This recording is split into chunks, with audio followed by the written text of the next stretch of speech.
And then she continues and tells us, nor are any of these any more than the reflections of their primaries. In other words, there's a reality behind it, and the sun represents a window or a reflection into what happens behind it. It is not real, it is a reflection of the reality that exists behind it. And then at the bottom she says, the Dayan Chohans, whose corporeal substance belongs to the fifth division of the seventh principle of the mother substance, and therefore 4 degrees higher than the reflected substance. So then the sun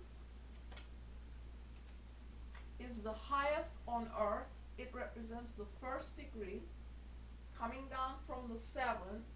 This is 7 down to the 1. It's the highest on earth. And the Dayan Chohans belong to the 5th Razi or division.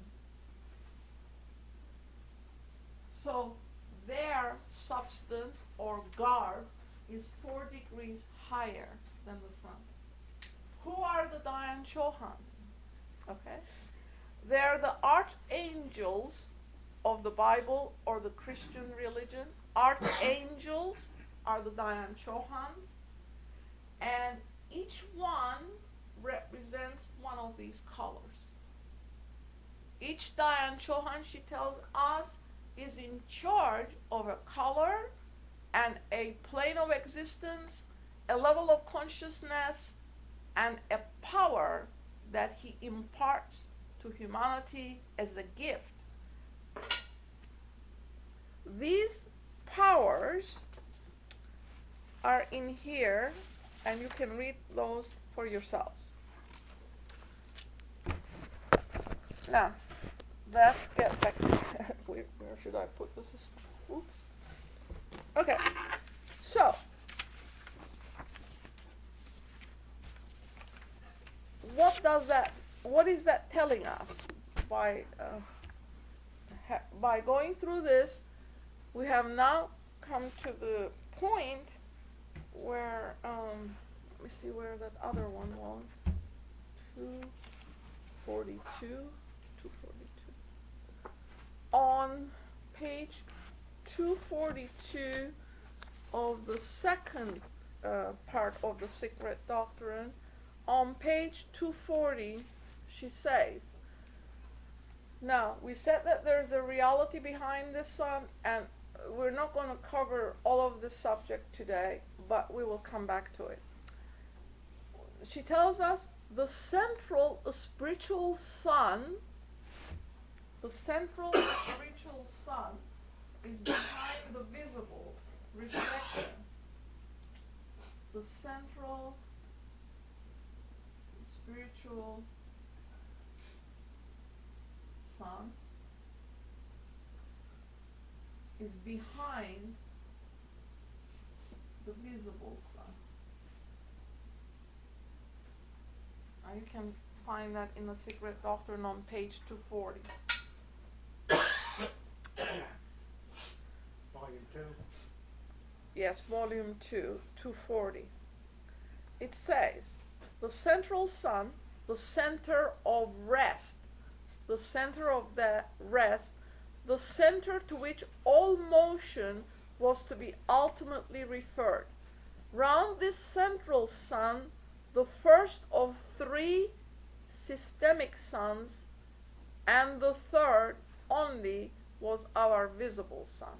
So there are different levels to the sun, okay? Then she goes on to explain what they are. She says, the first 3 systemic suns revolved on a polar, P-O-L-A-R, polar plane. The second on an equatorial,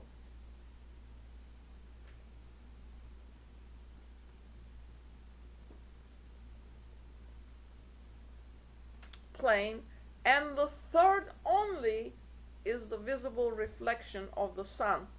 These four solar bodies were the organs on whose action what man calls the creation, the evolution of life on the planet Earth depends. So who's the life giver on Earth? The sun, the highest, which is our visible sun, which is a reflection of this reality which is behind it. The channels through which the influence of these bodies conveyed to Earth is held to be electrical. So the sun sends what? Electrons into the vast space, and the electrons, which is what? Light energy, sift through and then descend to our Earth. So what does that say? That life is electricity, truly, because without this energizing force from the sun, nothing on Earth can live. It feeds us through electricity. So our sun sends electricity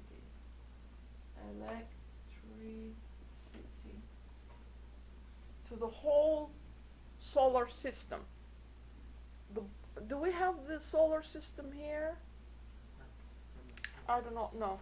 But it is really good to look at the whole picture sometimes. Here's a picture of the sun. It looks like it's burning, but it is incandescent. It has no heat, and it does not have any fire, but it looks like it does. Yeah, please put it up here. Put it somewhere. Here is the solar system, and the solar system, this whole system, is energized by the sun, but it is not hot. It has no heat, according to the secret doctrine. It is not incandescent. It is not burning.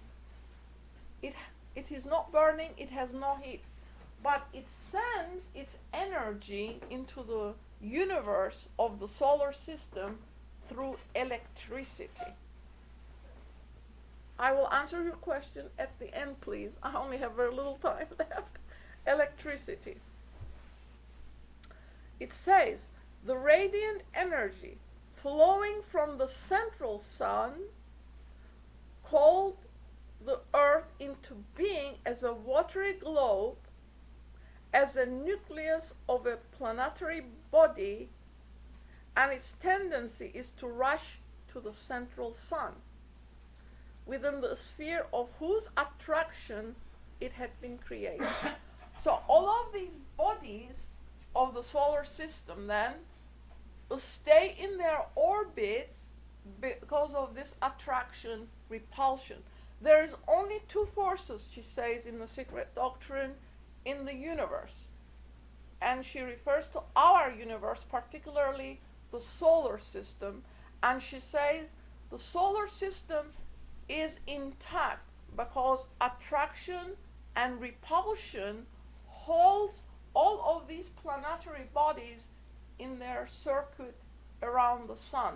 The sun then is the greatest magnet in our solar system. It's the greatest magnet. It is central to our universe. It is a star. It is not a planet, and it holds all these bodies in their appropriate places by its magnetism, and the bodies themselves are attracted and repulsed according to their position in the space, and that's what keeps them in their places. She calls it actually galvanism, but this student never studied galvanism, is not in a position to give what that is, so you might want to look into it. We'll put it up on the top. Galvanism. Is it? I think it's spelled either with an I or with an A, I'm not sure. Galvanism, I think it's spelled that way. So, in order to understand the solar system, we need to understand what galvanism is. This student does not know what galvanism is, but in the future we will study it together. So there's two forces, attraction, repulsion, and this is what keeps our universe intact.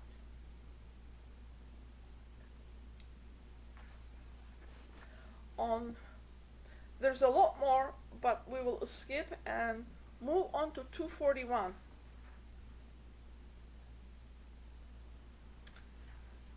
We are told the head group divided into 4 classes. We're talking about the Dian-Chohanic host. From the incorporeal down to the semi-corporeal, which classes are directly connected, though in very different ways, as regards voluntary connection and functions with our mankind.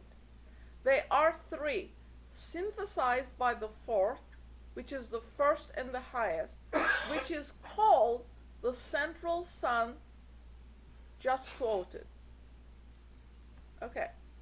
Thus, though the 7th principle reaches man through all the phases of being, pure as an indiscrete element and an impersonal unity, it passes through the central spiritual sun and group the 2nd, the polar sun, which too radiate on man his Atma. So our Atma, which is the highest spirit in our universe and in man, is then directly radiated from the Dian-Chohanic host to us. Then she goes on to say, group 3, the equatorial sun, cement the buddhi to Atman and the higher attributes of manas. So we see that it is the sun that truly is giving us life in this spiritual sense, the central sun behind the reflection. And then she says, while group 4, the spirit of our visible sun endows him with his manas, kamarupa, the body of passions and desires, the 2 elements of ahankara, which evolve individualized consciousness. So this is the consciousness of the personality, the personal ego. Finally, it is the spirit of the earth in its triple unity that builds the physical body, attracting to it the spirits of life and forming his linga sarira. So then the sun, the central spiritual sun, is what gives us life and light, and the physical sun then sends us electricity to maintain our linga sarira, and it gives us kamarupa and our passion and desire principle and our personal ego, which is for one life only. So then the vehicle of our spiritual life comes, one from the central sun and the physical from its reflection, the physical sun. So then it is this mind being, the thinking self-man, who is the link between the animal nature below and the divine monad above, constituting the bridge between the 2 natures, animal and the divine, and partaking of the natures of both. It is this divine light that shines in the depths of human consciousness, which St. John refers to as the life was light of man. And we will not touch on the fire bit because there isn't enough time to go into it, but we will do it as a separate section. So, we fall into error, great error, if we mistake the lower life and light, which is our physical sheath, with the personal ego, which is our physical existence, to be the real existence itself. On earth, we have to have the physical body. Such, it says, is the trend of life in the modern world. The modern world, through selfishness materiality, and the denial of one life has created this condition that we have on earth today, which